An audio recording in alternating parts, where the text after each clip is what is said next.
In the winter of 1892, in the isolated mountain town of Ashford Hollow, Montana, a young woman named Abigail Hartley entered the heavy oak doors of St. Martha's Convent seeking spiritual refuge. She was 21 years old, educated, and deeply devoted to her faith. What she found behind those doors was not salvation, but a secret so horrifying that it would haunt her for the rest of her life. A secret locked behind 3 iron padlocks, hidden in a wing of the convent known only as the Forbidden Wing. According to documents recovered from the Montana State Archives in 1954, Abigail would later testify before ecclesiastical authorities that she heard sounds at night, not the sounds of rats or wind, but the sounds of something human, a prolonged dragging, a faint rhythmic scratching, and just once, a muffled scream that seemed to come from nowhere and everywhere at once. The official records state that the wing was abandoned, condemned due to structural damage sustained during the harsh winter of 1888. But Abigail knew better. She could feel it in the way Mother Superior Eleanor Blackwood moved past that locked door, the way her posture stiffened, the way her keys jangled faster, the way she refused to even glance in that direction. What Abigail discovered when she finally entered that forbidden space would expose one of the most disturbing cases of familial betrayal, ecclesiastical corruption, and psychological imprisonment ever documented in the American frontier. Welcome to this journey into the shadows of history. Before we begin, I want to ask you, where are you listening from right now? What time of day is it? Drop a comment below. I read every single one, and it helps me understand our growing community of truth seekers. And if this story unsettles you, well, that's exactly the point, because sometimes the most terrifying horrors are the ones hidden in plain sight, behind locked doors and pious smiles. Now, let's return to Ashford Hollow, Montana. The year is 1892. The place is St. Martha's Convent, a fortress of dark stone perched on the edge of the Bitterroot Mountains, surrounded by endless pine forests and winter silence.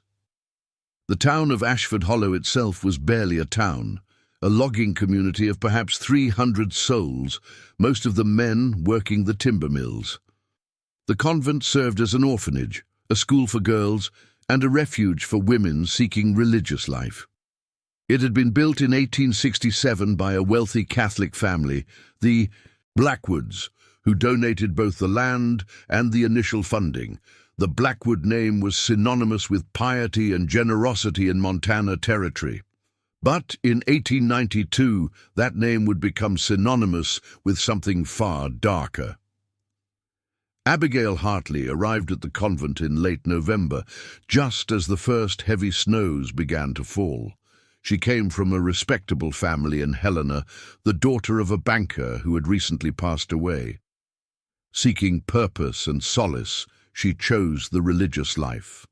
Her letters to her younger sister, preserved in the Helena Historical Society, reveal a young woman full of hope, eager to serve God and leave behind the material world.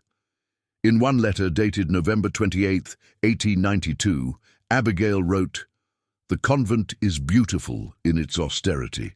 The silence here is profound. Mother Superior Catherine is strict but fair. I feel I have found my calling." But that sense of peace would not last. Within days of her arrival, Abigail began to notice the Forbidden Wing. It occupied the entire eastern side of the convent, accessible only through a double door of carved oak, reinforced with iron bands and secured with 3 massive padlocks.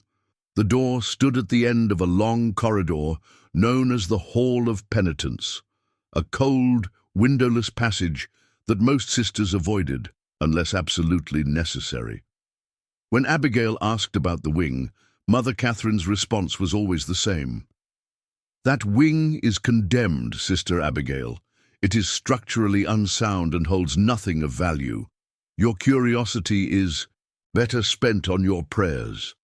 But Abigail noticed something strange. If the wing was truly abandoned, why did Mother Catherine carry those heavy keys on her belt at all times? Why did she pass by the door every evening at precisely 9 o'clock, pausing for just a moment before moving on? And why, on certain nights when the wind died down and the convent fell into absolute silence, could Abigail hear that sound? That slow, deliberate dragging, like something heavy being pulled across a polished floor? The official church records would later state that the forbidden wing contained nothing but old furniture and mildew. But Abigail Hartley knew the truth. And when she finally opened those 3 padlocks, she would discover that some secrets are locked away not to protect the innocent, but to imprison them. To understand what happened at St. Martha's Convent, we must first understand the world in which it existed. Montana in 1892 was still a frontier territory, not yet granted statehood. It was a land of extremes, brutal winters, isolated communities, and a social structure built on rigid hierarchies of power. The Catholic Church held significant influence in these remote regions, operating schools, hospitals, and orphanages where government infrastructure barely existed. St. Martha's Convent was established in 1867 by the Blackwood family, one of the wealthiest Catholic dynasties in the Montana Territory. The family had made its fortune in mining and lumber, and they sought to cement their legacy through religious philanthropy. The convent was built on a remote stretch of land near Ashford Hollow, deliberately isolated to provide the sisters with contemplative solitude. According to the Helena Weekly Herald of August 15, 1867, the convent's opening was celebrated as a triumph of civilization over wilderness. The Blackwood family has bestowed upon our territory a sanctuary of faith and learning. May St. Martha's Convent stand as a beacon of Christian virtue for generations to come. But the Blackwood family history was more complicated than public records suggested. Documents discovered in the Montana State Archives reveal that the family was led by Patriarch Isaiah Blackwood, a ruthless businessman known for his cunning in land acquisitions and his iron control over his children. Isaiah had twin daughters, born in 1844, Catherine and Eleanor Blackwood. The twins were identical in appearance, but drastically different in temperament. Catherine was described in family letters as severe, disciplined, and devoted to order. Eleanor, by contrast, was spirited, artistic, and prone to dreaming. In a world that valued female obedience, Eleanor's independence was seen as a flaw. When Isaiah Blackwood died in 1882, he left behind a will that would ignite a family catastrophe. The bulk of the estate, including the convent property and significant mining shares, was to be divided equally between the twin daughters. However, there was a provision. Eleanor would inherit her share only if she married a man approved by the family and produced an heir within 5 years. This provision was not unusual for the time. Wealthy families often used inheritance as a tool to control their daughters' lives, ensuring that fortunes remained within socially acceptable bloodlines. Eleanor did marry. In 1883, she wed a man named Jonathan Mercer, a gentle schoolteacher from Missoula. The marriage, by all accounts, was one of genuine affection, a rarity in an era of arranged unions. Catherine, meanwhile, had taken religious vows years earlier and become the Mother Superior of St. Martha's Convent. She never married.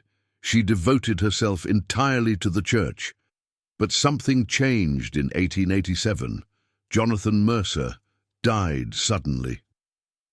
The official cause of death, recorded in the Missoula County records, was acute pneumonia. But a letter written by Eleanor to a friend, discovered decades later in a private collection, tells a different story. Eleanor wrote, "Jonathan's death was sudden and inexplicable. He was healthy one day, fevered the next, and dead within a week. The doctor seemed nervous when I asked questions. Catherine insists I return to the convent to grieve in prayer, but I do not trust her kindness. Eleanor did return to St. Martha's Convent in the spring of 1888. She was 24 years old, a widow, and now the sole heiress to the Blackwood fortune. She was never seen in public again. Official church records state that Eleanor Blackwood entered into full monastic seclusion as a contemplative sister, renouncing all worldly possessions and devoting herself entirely to prayer. Her inheritance was transferred to the convent's administration, controlled, of course, by her twin sister, Catherine, but the residents of Ashford Hollow remembered things differently. In a deposition taken in 1953 by a local historian named Agnes Whitmore, an elderly woman named Clara Finch, who had worked as a laundress at the convent in the 1890s, provided a disturbing account. We all knew something was wrong. Mother Catherine would go to that locked wing every night at 9 o'clock. She'd stand by the door for a moment, then move on. Once, I was working late in the laundry, and I heard a woman crying. Not soft crying, desperate, broken crying.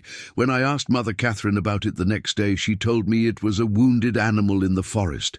But animals don't cry like that. Humans do. Clara Finch's testimony was never officially investigated.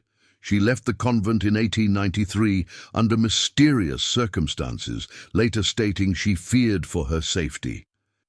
This was the world Abigail Hartley entered in November 1892, a world where power, inheritance and secrets were tightly interwoven, and where asking the wrong questions could be dangerous. Abigail was not the first novice to notice the forbidden wing, but she was the first to act on her suspicions. In a journal entry dated December 10, 1892, recovered from Abigail's personal effects after her death in 1961, she wrote, "I have been here 2 weeks, and I cannot silence the questions in my mind. Mother Catherine is a woman of God, yet she carries herself like a warden. The locked wing haunts my thoughts.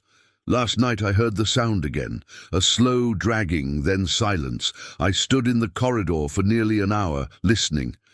If there is truly nothing there, why does my soul feel such unrest? I must know the truth, even if it damns me." The opportunity came on. December 18, 1892, during one of the worst storms in Montana's recorded history. The blizzard struck without warning, burying Ashford Hollow under 3 feet of snow in a single night. The convent lost power when lightning struck a nearby transformer. The sisters scrambled to light candles and secure the building against the howling wind. In the chaos, one of the elderly sisters, Sister Magdalene, suffered a heart attack. Mother Catherine, who had medical training, rushed to the infirmary to save her life. In her haste, she left her keys on a table in the sacristy. Abigail Hartley saw her chance. She took the keys, and she walked down the hall of penitence toward the double doors of the forbidden wing. The storm raged outside. The convent was plunged into darkness, lit only by the flickering glow of candles. Abigail held one candle in her trembling hand as she approached the 3 padlocks. In her journal, she later wrote, "My hands shook so badly I could barely fit the key into the first lock. The metal was cold, ancient, and reluctant. When the first padlock opened, I heard a sound from inside, a faint rustling, like fabric moving. I knew then that I was not alone. Something, or someone, was waiting behind that door." The second lock opened with a sharp click. The third lock resisted, as if the door itself did not want to be opened. But Abigail persisted, and when the final lock fell away, the door creaked open, releasing a wave of cold, stale air, and the faint scent of something floral, something perfumed, something utterly out of place in an abandoned wing. Abigail stepped inside, and what she found would shatter everything she believed about faith, family, and the sanctity of the church. The first thing Abigail noticed was the silence. Not the silence of abandonment, but the silence of something carefully maintained. The air inside the forbidden wing was cold, yes, but it was not damp or mouldy. There was no dust, no cobwebs, no signs of decay. Instead, the floor was made of polished dark wood that reflected the faint glow of her candle, like black glass. This was not an abandoned wing. This was a place someone had been caring for. Abigail moved slowly down the corridor, her bare feet making no sound on the smooth floor. The walls were not the rough stone of the rest of the convent. They were smooth, plastered, and painted a pale grey that seemed to absorb light rather than reflect it. The first door she encountered was on her right. It was slightly ajar. She pushed it open. The room beyond took her breath away, not because of its horror, but because of its beauty. It was a chamber lined entirely with mirrors. Floor to ceiling, wall to wall, every surface was covered in polished glass. The single candle Abigail carried multiplied into 1,000 points of light, creating an infinite corridor of reflections. She saw herself repeated endlessly in every direction. A young woman in a plain grey novice's habit, her face pale with fear and fascination. But as she stepped further into the room, she realized the mirrors were not merely decorative. They were positioned at specific angles, creating a disorienting maze of reflections. It was impossible to tell where the room ended and the reflections began. Abigail felt a wave of vertigo. She closed her eyes to steady herself, but even then she could sense the presence of the mirrors, watching, multiplying, distorting. In the center of the room sat a single chair, upholstered in dark velvet, and on the chair was a book. Abigail approached carefully, her heart pounding. The book was bound in black leather, its pages edged in gold. She opened it. The first page bore a single inscription, written in elegant script, "Reflection Chamber, for the purification of vanity." The pages that followed were filled with handwritten entries, all in the same flowing handwriting. They were dated, beginning in May 1888. May 14th, 1888. She resists the mirrors. She screams when she sees herself. Multiplied. Good. The vanity must be broken before the soul can be purified. June 3rd, 1888. 3 hours in the chamber today. She wept and clawed at the glass. Progress is slow, but necessary. July 21st, 1888. She no longer recognizes herself. When she looks in the mirrors, she asks, "Who is that woman?" I tell her it is her sin, staring back. She believes me now. Abigail's hands trembled as she turned the pages. The entries continued for months, detailing a systematic campaign of psychological torment. Someone had been brought to this room, forced to confront their reflection for hours at a time, until their sense of self began to fracture. But who was this person, and who had written these entries? The handwriting matched samples Abigail had seen in the convent's records, samples of Mother Catherine's own hand.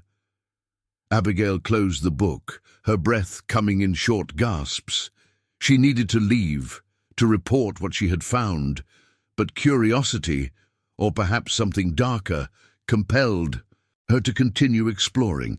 She left the reflection chamber and moved deeper into the forbidden wing. The second room she found was even more disturbing. It was a bedroom, but not the austere cell of a monastic sister. This room was luxurious, almost decadent. A four-poster bed with silk curtains dominated the space. A Persian rug covered the floor. On a small table sat a vase of fresh flowers, roses still fragrant, still alive. Fresh flowers in a wing that was supposedly abandoned. Abigail approached the table. Next to the vase was a silver brush and a hand mirror. She picked up the mirror and saw, engraved on the back, "To Eleanor, with love, J.M. Eleanor." The name sent a chill down Abigail's spine. She remembered the name from convent records, Eleanor Blackwood, Mother Catherine's twin sister, who had supposedly entered into monastic seclusion years ago. But why would a cloistered nun live in a room like this, behind locked doors, with fresh flowers and fine silk? Abigail opened. A wardrobe standing against the far wall. Inside were dresses, not habits, but elegant gowns of silk and velvet, in deep colours, burgundy, emerald, midnight blue. These were not the clothes of a woman who had renounced the world. These were the clothes of a woman who still lived in it, even if she could never leave this room. At the bottom of the wardrobe, Abigail found a wooden box. She lifted the lid. Inside were letters, dozens of them, all addressed to Eleanor Blackwood, St. Martha's, Convent, Ashford Hollow, Montana. But none of them had been opened. They were still sealed with wax. Abigail picked up one letter. The return address was from Missoula, from someone named Margaret Hale. The postmark was dated October 1891, just over a year ago. Whoever Eleanor was, people were still trying to reach her, but someone, presumably Mother Catherine, was intercepting every letter, ensuring that Eleanor remained isolated from the outside world. Abigail's mind raced. This was not seclusion. This was imprisonment. She heard a sound, then a faint creaking, like a door opening somewhere deeper in the wing. Abigail froze. She blew out her candle and pressed herself against the wall, her heart hammering in her chest. Footsteps. Slow, deliberate footsteps, moving closer. She heard a voice, low, male, speaking in soothing tones. "It's all right, my dear. Just a little further.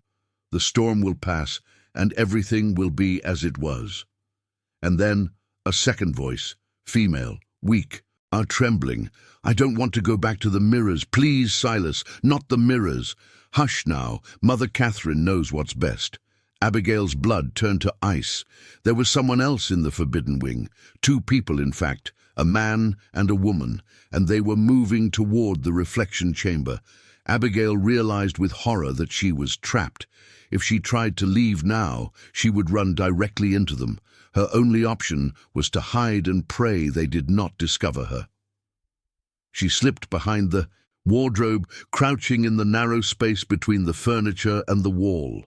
The footsteps grew louder. She heard the door to the bedroom creak open. Through a small gap, she could see two figures illuminated by candlelight. The man was tall, dressed in a black cassock, a priest. His face was angular, his expression cold. He held the arm of a woman who walked unsteadily, as if drugged or exhausted. The woman was wearing a black silk habit, not the rough wool of the convent sisters, but something finer, almost ceremonial. Her face was gaunt, pale, with dark circles under her eyes. Her hair, visible beneath a veil, was prematurely grey. But what struck Abigail most was the woman's face. It was identical to Mother Catherine's, the same sharp cheekbones, the same thin lips, the same piercing eyes. This was Eleanor Blackwood. The priest, Silas, as the woman had called him, guided Eleanor to the bed and helped her lie down. "Rest now," he said. "Tomorrow we will continue your purification." Eleanor closed her eyes, her breathing shallow. She looked utterly broken. The priest turned to leave, and for a moment his gaze swept across the room. Abigail held her breath, praying he would not notice the open wardrobe, the disturbed letters. He did not. He left the room, closing the door behind him. Abigail waited in the darkness, her mind reeling. She had just witnessed proof of Eleanor's imprisonment. But who was this priest? And what was his relationship to Mother Catherine? She needed to escape. She needed to tell someone. But first, she needed to understand the full scope of what was happening in the forbidden wing. So tell me, what would you do in Abigail's position? Would you flee immediately, or would you keep searching for answers? Drop your thoughts in the comments, because what Abigail discovered next would reveal a conspiracy far more twisted than she could have imagined. Abigail waited in the darkness until the sound of footsteps faded completely. She counted to 100, then emerged from her hiding place, her muscles aching from crouching in the cramped space. She knew she should leave. She knew she should run back to her cell, lock the door, and pretend she had never entered the forbidden wing. But something inside her, perhaps courage, perhaps recklessness, demanded that she find the truth. Eleanor Blackwood was alive. She was being held prisoner in this wing, and a priest was complicit in her captivity. Abigail moved to the bed where Eleanor lay, sleeping. The woman's breathing was steady but shallow, her face slack with exhaustion. Abigail noticed something then. A small leather journal tucked beneath Eleanor's pillow, partially hidden by the silk pillowcase. She carefully extracted the journal, her hands trembling. The cover was worn, the pages yellowed. She opened it to the first entry. January 15th, 1888. Jonathan is dead. They say it was pneumonia, but I know better. I saw Catherine's face at the funeral.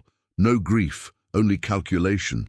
She has always envied me, always resented that father favored me. Now that Jonathan is gone, I am vulnerable. I should not have come back to the convent. But where else could I go? Abigail turned the page. February 3rd, 1888. Catherine has introduced me to Father Silas Corvin, the new chaplain. He is strange, cold. He watches me with an intensity that makes my skin crawl. Catherine says he is here to guide my spiritual healing, but I do not trust him. March 12th, 1888. They have locked me in. The Eastern Wing. Catherine says it is for my own protection, that I am unwell and need isolation to heal. But I am not unwell. I am being imprisoned. Father Silas visits me daily. He speaks of purification, of breaking the vanity of the flesh. He forces me to sit in a room full of mirrors for hours. When I beg to leave, he tells me I am not yet ready to face God. Abigail's heart raced as she read. The entries became increasingly desperate, documenting months of psychological torture. May 20th, 1888. I no longer know who I am. The mirrors show me 1,000 faces, none of them mine. Father Silas says this is progress, that I am shedding my earthly identity, but I feel myself disappearing. I tried to escape once. They caught me before I reached the outer door. Catherine slapped me and said, "You belong here, Eleanor. You belong to us." August 7th, 1888. Father Silas has begun performing strange ceremonies in the chapel beneath the wing. He calls them spiritual marriages, binding my soul to his in the eyes of God. He says that since Jonathan is dead, I am free to marry again, and that he has chosen me. But this is not marriage.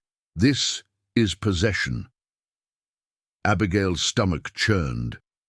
Father Silas had not only imprisoned Eleanor, he had forced her into some twisted religious union, using the pretense of spiritual authority to justify his actions. December 1st, 1889. I have been here nearly 2 years. My inheritance is gone. Catherine controls everything now. Father, Silas tells me daily that I am his bride in Christ, that my suffering is holy. I have tried to kill myself 3 times. Each time they revive me and punish me by adding more mirrors. I see myself everywhere, in every direction, until I cannot distinguish reality from reflection. The entries stopped abruptly in 1890. The remaining pages were blank. Abigail closed the journal, her hands shaking. She now understood the full horror of what was happening in the forbidden wing. Eleanor Blackwood had been imprisoned, psychologically tortured, and forced into a sham marriage by a corrupt priest. All while her twin sister, Mother Catherine, controlled her inheritance and maintained the facade of Eleanor's voluntary seclusion. But why? What did they gain from keeping Eleanor alive but imprisoned? The answer, Abigail suspected, lay in the inheritance itself. If Eleanor were declared dead, her fortune would pass to her legal heirs, or, in the absence of heirs, to the church. But Catherine, could not simply kill her sister without arousing suspicion. Instead, she kept Eleanor alive, locked away, while claiming to administer her estate as part of Eleanor's monastic renunciation. It was a perfect crime. Eleanor was alive, but erased. She existed, but the world believed she had voluntarily vanished. Abigail knew she had to escape. She had to find help. But as she turned to leave, she noticed something else. A small door in the corner of the room, partially hidden behind a heavy velvet curtain. She approached it and pulled the curtain aside. The door was made of dark wood, carved with religious symbols, crosses, angels, and Latin inscriptions. It was unlocked. Abigail opened it. Behind the door was a narrow stone staircase, spiraling downward into darkness. The chapel, the underground chapel that Eleanor had mentioned in her journal. Abigail hesitated. She had already seen too much. But she needed proof, something she could show to the authorities, something undeniable. She descended the stairs. The staircase was steep and narrow, the stone walls damp with condensation. Abigail's candle flickered in the draught, casting wild shadows. She descended slowly, counting each step to steady her nerves. 30 steps, 40, 50. Finally, she reached the bottom. Before her stood a heavy iron door, partially open. Candlelight spilled through the gap, and she could hear the faint sound of chanting, a single male voice, low and rhythmic, reciting Latin prayers. Abigail pushed. The door opened just enough to peer inside. The underground chapel was unlike any religious space she had ever seen. It was circular, carved directly into the bedrock beneath the convent. The walls were lined with black candles, hundreds of them, their flames creating a hellish glow. In the center of the room stood a stone altar, draped in black silk. On the altar were strange objects, a silver chalice, a human skull, and a large leather-bound book. Standing before the altar was Father Silas. Corvin, dressed in ceremonial vestments that were not of the Catholic Church. They were black, embroidered with symbols Abigail did not recognize, sigils, pentagrams, and Latin words that spoke not of salvation, but of binding and possession. Father Silas was performing some kind of ritual. Abigail watched in horror as he lifted the chalice and spoke, "Corpus meum, anima mea, vinctus in aeternum." My body, my soul, bound forever. He drank from the chalice, then turned toward a figure seated on a bench behind the altar. Eleanor Blackwood sat there, dressed in a black wedding gown, her face blank and expressionless. She stared at the candles, unmoving, as if in a trance. Father Silas approached her and knelt. "Eleanor, my bride, my possession, my eternal companion, through these sacred rites I bind you to me in this life and the next." Eleanor did not respond. She did not even blink. Abigail realized with sickening clarity what she was witnessing. This was not a Catholic ceremony. This was something darker, a perversion of marriage vows, a ritual designed to bind Eleanor's soul to Father Silas in some occult manner. But before Abigail could process what she was seeing, Eleanor spoke. Her voice was soft, almost childlike. "Silas, when will the mirrors stop?" Father Silas smiled, a cold, cruel smile. "When you accept your place, my dear? When you stop resisting?" "I don't resist anymore, I promise. Please, no more mirrors." "Good. Then we shall continue your education." He returned to the altar and opened the leather-bound book.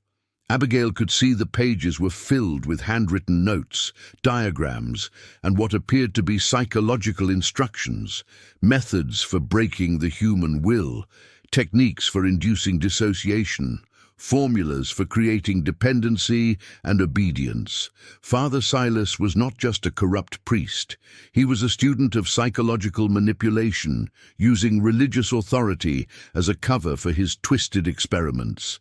Abigail had seen enough. She needed To leave now before she was discovered.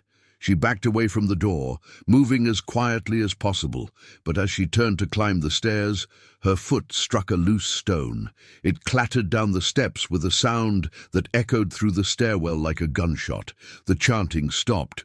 "Who's there?" Father Silas's voice was sharp, commanding. Abigail ran. She sprinted up the spiral staircase, her heart pounding, her breath coming in ragged gasps. Behind her, she heard the heavy footsteps of Father Silas pursuing her. She reached the top of the stairs and burst into Eleanor's bedroom, slamming the small door shut behind her. There was no lock. She pushed the wardrobe against the door, using every ounce of strength she had.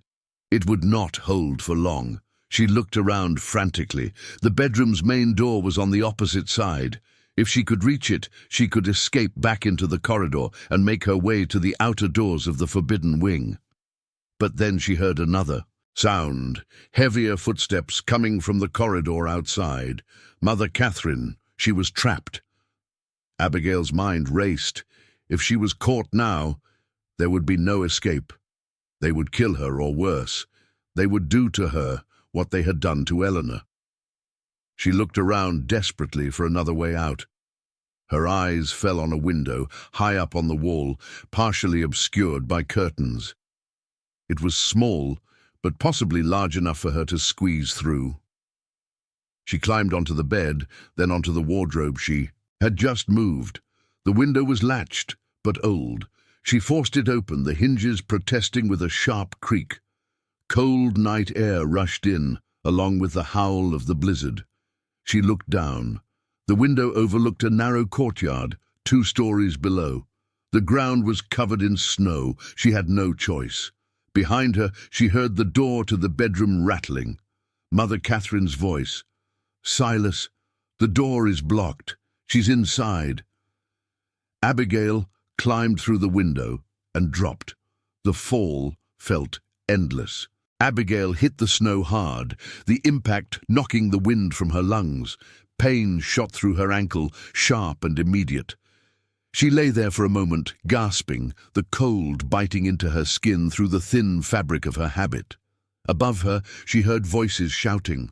A light appeared in the window she had just jumped from, Father Silas, holding a lantern, scanning the courtyard below. Abigail forced herself to move. She crawled through the snow, then staggered to her feet. Her left ankle screamed in protest, but she had no choice. She had to run. The courtyard was enclosed on 3 sides by the convent walls, but there was a gap on the eastern side, a narrow passage that led to the gardens, and beyond that, the forest. She limped toward the passage, her breath coming in white clouds. The storm was still raging, the wind howling, the snow stinging her face like needles. She heard a door slam open behind her, footsteps crunching in the snow. "Stop her!" Mother Catherine's voice, shrill and desperate. Abigail reached the passage and plunged into the darkness. The passage was narrow, barely wide enough for her shoulders. The walls pressed in on both sides, and the snow underfoot was deep and treacherous. She stumbled forward, her injured ankle threatening to give out with every step. Finally, she emerged into the convent gardens. The neat rows of herbs and vegetables were buried under snow, the orderly paths obliterated. Beyond the gardens, she could see the dark line of the forest. If she could reach the forest, she could hide. She could make her way to town and raise the alarm, but the forest was still 200 yards away, across open ground. She ran. Behind her, she heard the shouts growing louder. Lantern light swept across the snow. 50 yards, 100 yards. Her lungs burned. Her ankle was on fire, but she kept running. 150 yards. She was almost there. The first line of pine trees loomed ahead, their branches heavy with snow. And then she fell. Her ankle gave out completely, and she crashed face first into the snow. She tried to stand, but her leg refused to support her weight. The lantern light was getting closer. Abigail looked up and saw a figure emerging from the trees. Not Father Silas or Mother Catherine, but someone else. A woman dressed in a heavy cloak, holding a lantern of her own. For a moment Abigail thought she was hallucinating, that the cold and pain had finally broken her mind. But the woman knelt beside her, her face coming into focus. It was Sister Prudence Vale, the convent's gardener, a quiet, unassuming woman who spent most of her time tending to the herbs and rarely spoke. "Come with me," Sister Prudence whispered urgently. "Quickly." She helped Abigail to her feet, supporting her weight. Together they stumbled into the forest. Behind them, the voices and lights grew distant, swallowed by the storm. Sister Prudence led Abigail deep into the trees, following a hidden path that only someone who knew the forest intimately could navigate. After what felt like hours, they reached a small cabin, a woodcutter's shack, long abandoned. Inside, Sister Prudence lit a fire and helped Abigail sit. Only then did Abigail allow herself to collapse, the adrenaline finally draining from her body. "You saw her," Sister Prudence said quietly. It was not a question. Abigail nodded, unable to speak. "Eleanor Blackwood. I've known about her for years. I've tried to help her in small ways, leaving food at the door, sneaking in letters from her friends that Mother Catherine intercepted, but I was too afraid to do more. Father Silas, he's dangerous. He has connections to powerful people. If I had spoken out, I would have disappeared just like Eleanor." "We have to tell someone," Abigail gasped. "We have to stop them." Sister Prudence nodded. "There's a telegraph office in Ashford Hollow. We can send a message to the bishop in Helena, but we need proof, something more than just our word." Abigail reached into her habit and pulled out Eleanor's journal, which she had somehow managed to hold on to during her desperate escape. "This," she said, handing it to Sister Prudence. "This is proof." Sister Prudence read the first few pages, her face growing pale. "Dear God." "There's more," Abigail said. "The underground chapel, the rituals. Father Silas isn't just a priest, he's a heretic," Sister Prudence finished. "I've suspected as much. He came to the convent 5 years ago, sent by the diocese, but his credentials were never verified. Mother Catherine vouched for him personally. They've been working together all along." The two women sat in silence for a moment, the weight of what they had discovered settling over them. "We rest here tonight," Sister Prudence said finally. "Tomorrow at first light we'll make our way to town. We'll send that telegram, and we'll make sure Eleanor Blackwood is finally freed." But as they sat by the fire, watching the storm rage outside, neither of them could shake the feeling that escaping the forbidden wing had been too easy, that Father Silas and Mother Catherine had let them go, that this was all part of some larger, more sinister plan, and that the real horror was only just beginning. The telegram Abigail Hartley sent from Ashford Hollow on the morning of December 19th, 1892, reached the Bishop of Helena by noon. The message was brief but urgent. "Eleanor Blackwood held captive at St. Martha's Convent. Psychological torture. Ecclesiastical corruption. Request immediate investigation." The bishop's response was swift. By December 21st, a delegation of church officials, accompanied by 2 federal marshals, arrived at the convent. What they found was both exactly what Abigail had described, and nothing like it at all. The forbidden wing was opened, the 3 padlocks were removed. The delegation entered, expecting to find a prisoner, a luxurious chamber, and evidence of horrific abuse. Instead, they found something far more confusing. The reflection chamber was there, exactly as Abigail had described, walls lined with mirrors, a single chair in the center. But it was no longer pristine. The mirrors were cracked, some shattered completely. Shards of glass littered the floor. The chair was overturned. Eleanor's bedroom was similarly disturbed. The 4-poster bed was unmade, the silk curtains torn. The wardrobe was empty, no elegant gowns, no letters. The journal Abigail had taken was, of course, in her possession, but when the delegation searched for other evidence, they found none. The underground chapel was the most disturbing discovery. The delegation descended the spiral staircase and found the circular chamber exactly as Abigail had described. But it was empty. The black candles were there, burned down to stubs. The altar stood in the center, draped in black silk. But there was no chalice, no skull, no leather-bound book of psychological manipulation, and there was no Eleanor Blackwood. The official church report, filed on January 10, 1893, concluded, while evidence suggests that an individual was indeed held in the eastern wing of St. Martha's Convent, we found no evidence of current imprisonment. Mother Superior Catherine Blackwood and Father Silas Corvin have been questioned. Both deny any knowledge of Eleanor Blackwood's whereabouts. Mother Catherine states that her sister entered into voluntary seclusion in 1888 and left the convent of her own accord in 1891.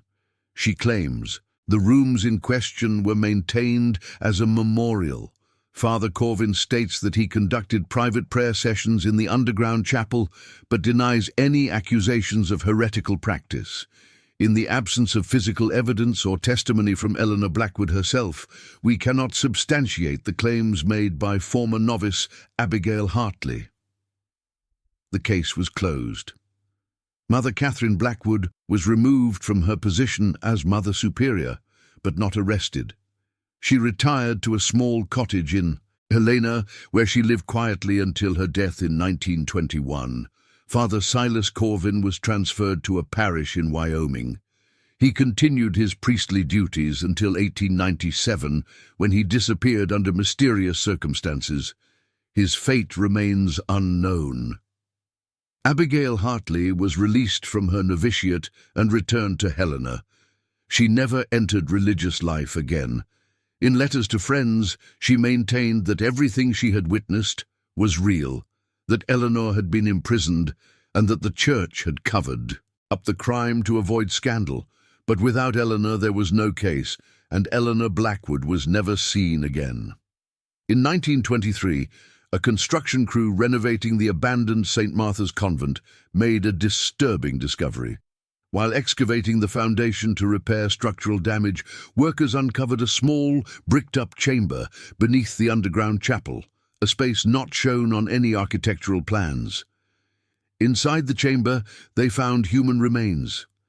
The skeleton was that of a woman, approximately 40 to 50 years old at the time of death. She was dressed in the remnants of a black silk habit.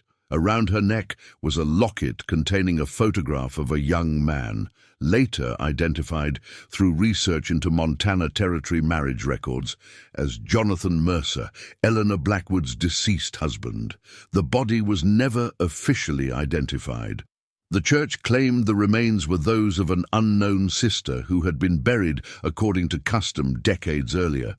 But local historians noted that the silk habit matched descriptions from Abigail Hartley's testimony, and the location, directly beneath the chapel where Father Silas had performed his rituals, was too specific to be coincidental.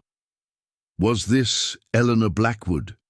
Had she died in captivity, her body hidden to prevent discovery? Or was this someone else, another victim of the Forbidden Wing, erased from history entirely? The coroner's report, now housed in the Montana State Archives, provides little clarity. Cause of death was listed as undetermined, but handwritten notes in the margin, added by the examining physician Dr. Harold Finch, state signs of long-term malnutrition, evidence of healed fractures consistent with physical restraint. Dental records suggest prolonged isolation. This was not a natural death. The remains were buried in an unmarked grave in the Ashford Hollow Cemetery. No memorial service was held. In 1937, a retired schoolteacher named Margaret Hale gave an interview to the Helena Independent Record. Margaret had been a close friend of Eleanor Blackwood before Eleanor's marriage. In the interview, Margaret stated, I wrote to Eleanor every month for 5 years after she supposedly entered the convent. Not a single letter was ever answered. I assumed she had truly cut ties with the world, but now, knowing what Abigail Hartley claimed, I believe those letters were intercepted. Eleanor tried to reach out, and we ignored her because we believed she had chosen silence. Margaret's testimony, while compelling, came too late to reopen the investigation. In 1954, a historian named Agnes Whitmore conducted interviews with surviving residents of Ashford Hollow who had lived near the convent in the 1890s. One interview, with an 82-year-old woman named Clara Finch, the former laundress, provided the most chilling account. "I worked at that convent for 2 years. I left because I couldn't stand it anymore. Every night I heard crying from the locked wing. And twice I saw them, Mother Catherine and that priest, Father Silas, carrying something heavy down to the cellars wrapped in canvas. I didn't ask questions. You didn't ask questions if you wanted to keep your job. But I've always believed they buried bodies under that convent. Not just one, more than one." Clara's testimony was never corroborated. She died in 1956, taking her secrets with her. In 1961, Abigail Hartley, now an elderly woman living in Seattle, gave a final interview to a reporter from the Seattle Times. It was the last time she spoke publicly about the events at St. Martha's Convent. The reporter asked her, "Do you believe Eleanor Blackwood is really dead?" Abigail paused for a long time before answering. Then she said, "I don't know. I saw her alive that night. But I also saw what they were doing to her, breaking her mind, erasing her identity. Maybe Eleanor died long before her body did. Maybe she's still alive somewhere under a different name, with no memory of who she was. Or maybe she's been dead for 70 years, buried in an unmarked grave, forgotten by everyone except me." Abigail Hartley died 3 weeks later, on November 15, 1961. Her obituary made no mention of St. Martha's Convent or the Forbidden Wing, but in her personal effects, her family found dozens of letters written to Eleanor Blackwood, addressed to various convents, hospitals, and asylums across the western United States, all returned marked "addressee unknown." Abigail had never stopped looking for her, and so we come to the end of this story, or perhaps to the place where the story refuses to end. The case of Eleanor Blackwood and the Forbidden Wing of St. Martha's Convent remains one of the most disturbing and unresolved mysteries in Montana's history. The evidence is fragmentary, contradictory, and haunting. We know certain things to be true. Eleanor existed. She was imprisoned. Abigail Hartley witnessed her captivity, and Eleanor vanished, never to be definitively seen again. But what happened to her? And why did the Church work so hard to bury the truth? Let me present to you the 3 most prominent theories that have emerged over the years. Theory 1. Eleanor died in the Forbidden Wing, and her body was hidden. This is the most straightforward theory. According to this interpretation, Eleanor Blackwood was imprisoned by her twin sister Catherine and the corrupt priest, Father Silas Corvin, who sought to control Eleanor's inheritance while maintaining the illusion of her voluntary seclusion. Over time, the psychological torture, the endless hours in the reflection chamber, the isolation, the ritual abuse, destroyed Eleanor's mind and body. She died sometime in late 1892 or early 1893, possibly from malnutrition, illness, or suicide. Father Silas and Mother Catherine buried her body in the hidden chamber beneath the underground chapel, ensuring that she would never be found. When Abigail Hartley exposed the Forbidden Wing, they quickly removed all evidence. The key journals, the ritual objects, the letters, and claimed Eleanor had left of her own accord years earlier. The skeleton discovered in 1923 supports this theory. The silk habit, the locket, the evidence of long-term captivity, all point to Eleanor. But this theory has a weakness. If Eleanor died before the investigation, why did the delegation find the Forbidden Wing in disarray, as if someone had recently fled? And why were Mother Catherine and Father Silas never prosecuted, despite overwhelming circumstantial evidence? Theory 2. Eleanor escaped and lived under a new identity. Some historians believe that Eleanor Blackwood did not die in the convent, she escaped. According to this theory, when Abigail raised the alarm, Father Silas and Mother Catherine realized their crime was about to be exposed. They had two options: kill Eleanor and hide the body, or let her go and claim she had left voluntarily years earlier. They chose the latter. Father Silas spirited Eleanor out of the convent before the delegation arrived, possibly taking her to a remote location where she could recover from her ordeal. Over time, Eleanor, broken by years of psychological manipulation, may have been convinced to adopt a new identity and never speak of what happened to her. This would explain why no definitive body was ever found. The skeleton in 1923 could have been someone else, or even a fabrication to close the case. It would also explain why Mother Catherine and Father Silas were never prosecuted.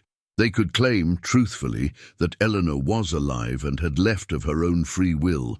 But if Eleanor did escape, where did she go? Why did she never contact her friends or attempt to reclaim her inheritance? The answer, proponents of this theory argue, is that Eleanor's mind had been so thoroughly destroyed by the ordeal that she no longer knew who she was. She may have spent the rest of her life in an asylum or living quietly under a new name, never realizing she had once been a wealthy heiress imprisoned by her own sister. Theory 3. The Church orchestrated a cover-up. The darkest theory, and the one Abigail Hartley herself believed, is that the Catholic Church knew exactly what happened to Eleanor Blackwood and actively covered it up to avoid scandal. According to this interpretation, the church hierarchy was aware that Father Silas Corvin was a heretic, practicing occult rituals under the guise of Catholic authority. They knew that Mother Catherine had imprisoned her sister for financial gain, but exposing these crimes would have caused a massive scandal, damaging the church's reputation in the Montana Territory and beyond. So they made a deal. Mother Catherine and Father Silas would be quietly removed from their positions, but not prosecuted. Eleanor's fate would remain unknown, and the case would be closed, buried under layers of bureaucratic obfuscation. The incomplete reports, the lack of follow-up investigations, the convenient disappearance of evidence all point to institutional complicity. If this theory is true, then Eleanor's fate may never be known, because the truth was deliberately destroyed. So which theory do you believe? Was Eleanor murdered and hidden? Did she escape and live under a new name? Or did the church cover up her fate to protect itself? The truth, as with so many historical mysteries, may lie somewhere in the uncomfortable space between all three theories. What we know for certain is this. In 1892, a young woman entered the forbidden wing of St. Martha's Convent and discovered a horror that should never have existed. She risked everything to expose the truth. And because of her courage, we know Eleanor Blackwood's name, even if we will never know her fate. To this day, the ruins of St. Martha's Convent still stand on the outskirts of Ashford Hollow, Montana. The forbidden wing is gone, demolished in 1960. But locals say that on cold winter nights, when the wind howls through the pines, you can still hear sounds coming from the empty foundation, a slow dragging, like something heavy being pulled across a floor. And sometimes, if you listen carefully, you can hear a woman's voice, faint and desperate, asking a single question over and over: when will the mirrors stop? Thank you for joining me on this journey into the shadows. If this story affected you, I encourage you to share your thoughts in the comments. What theory do you believe? Have you ever encountered something in your own life that made you question the stories we're told by people in authority? And if you want to continue exploring these forgotten horrors with me, please subscribe and hit that notification bell. We're building a community of truth seekers here, people who aren't afraid to look behind locked doors and ask uncomfortable questions. Until next time, remember, the most terrifying secrets are the ones hidden in plain sight, behind locked doors and pious smiles.